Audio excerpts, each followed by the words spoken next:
Speaking of the defense, there was one player, Jeff, that you and I had our eye on who got traded earlier this week. Jalen Ramsey got traded from the Miami Dolphins to the Pittsburgh Steelers in exchange for Minkah Fitzpatrick and a 2027 seventh round pick. The Dolphins sent Ramsey, Jonnu Smith, and a 2027 fifth round pick.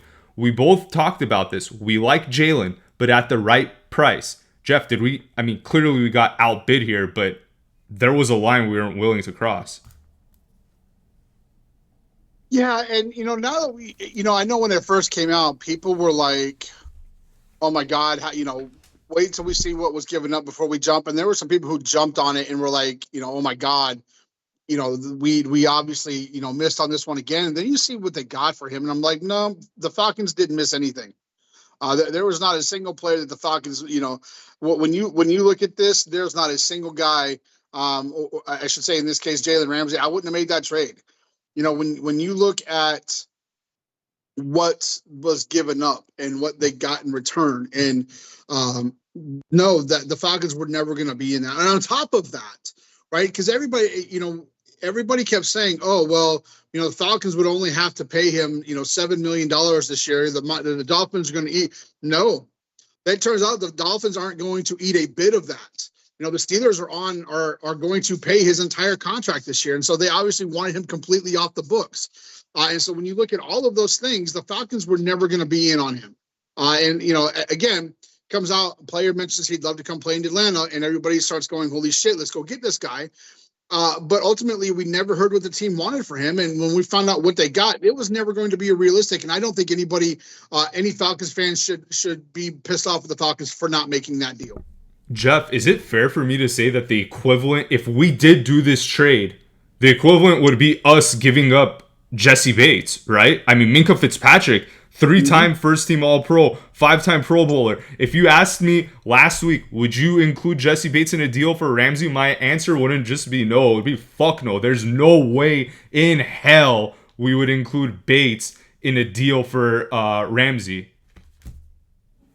Yeah, I'm not, and maybe even ultimately you're giving up, and part of this would be okay with me, right? But you'd be giving up Bates as well as Kyle Pitts. Ultimately that's, and I'm okay with the Kyle Pitts thing, but yeah, I'm not giving up Jessie Bates. Yeah, as great as Jalen Ramsey is, I'm not giving up Jessie Bates at this point because that just leaves an even bigger hole that the Falcons now have to go address in replacing Bates. And so while that guy may be on the roster, we don't know. Maybe Xavier Watts is that guy. Maybe Bowman is that guy. We don't know, but I'm not willing to find out right now when Bates is really entering the prime of his career. Yeah, absolutely. I mean, and he's a leader too. Like, that is not someone we want to give up for. And I get it. Look, I know that you guys are going to go back and see our sentiment on Ramsey. We both wanted him. I liked him a lot. I thought he'd be a great mentor for, AJ Terrell. But I like him for a fourth rounder. I don't like him losing an all-pro like Jessie Bates. There's a very big difference in the cost there. Yeah, and Pittsburgh obviously willing to do that. Minkah going back to Miami, good for him. But I'm just not, for me, I'm not willing to give up that level to go out and get a guy like Jalen Ramsey. Because to me, yes, he solves one problem, but you open up a whole other one on the back end of that defense. And so for me, I'm glad it's a trade that the Falcons were never a part of as far as making something like that try to happen. There were obviously, we know that there were initial talks between the two, but now you understand why the Falcons were never really serious contenders when it comes to any of that. So Jeff, we talk about Kyle Pitts too much on podcasts, so I want to try to refrain from us bashing on him. But I do want to mention that once Miami traded Jonnu, there was a lot of rumbling on X by Falcons fans thinking that Miami's going to come and trade for Pitts, but they ended up getting Darren Waller to come out of retirement out of nowhere, and he ends up being the solution, or the proposed solution, to take over for Jonnu Smith. Jeff, was there even a conversation at all for Falcons to trade Pitts to Miami? Nope, there was never a conversation. Two franchises never talked. That was never an option. I don't even know, that he was even on their radar. So no, that was a conversation that never took place. I think the Darren Waller thing was kind of surprising. I guess his rap career is not going as great as he thought it was. He's got to come out and get paid. So, I think everything was serious. But when they traded Jonnu, obviously my phone started lighting up with people wanting to know if the Falcons were going to trade Pitts. From what I've been told, the two franchises never had a conversation.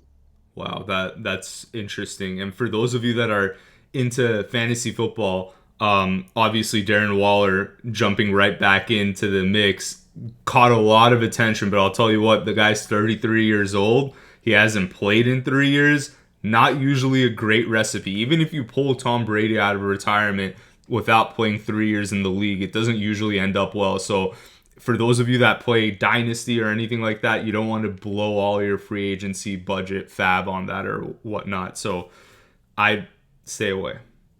Just to tie Darren Waller in, so Darren Waller actually graduated from the same high school my kids did, and he's in their high school Hall of Fame, which the high school I could literally throw a baseball out my door and hit the football field. Oh, very cool. I didn't realize he's from the Georgia area. He is. Yeah, he went to before he got kicked out, he went to Georgia Tech.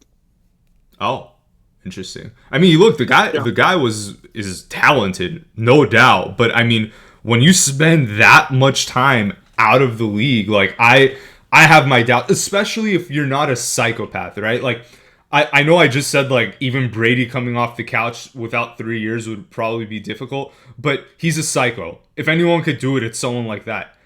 I don't know that Darren Waller's been working out and running routes for the past 3 years. Like if I had to bet my money on one or the other, I'm going to bet that he probably hasn't been staying in football shape or tip-top shape for the past 3 years, which isn't going to bode well for him going on age 33, getting into the Miami offense out of nowhere. I don't know how that's going to work out for him.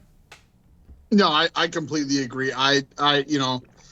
We look around the NFL and you look at guys that have missed time. Deshaun Watson has never looked right, and he only missed 1.5 years. He's never looked the same. And the list goes on and on. Gronk, after missing 1 year or two, he was fine.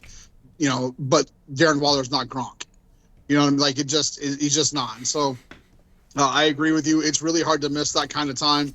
The list of NFL guys who have missed time and tried to come back just rarely, I can't say no, it rarely works out for them.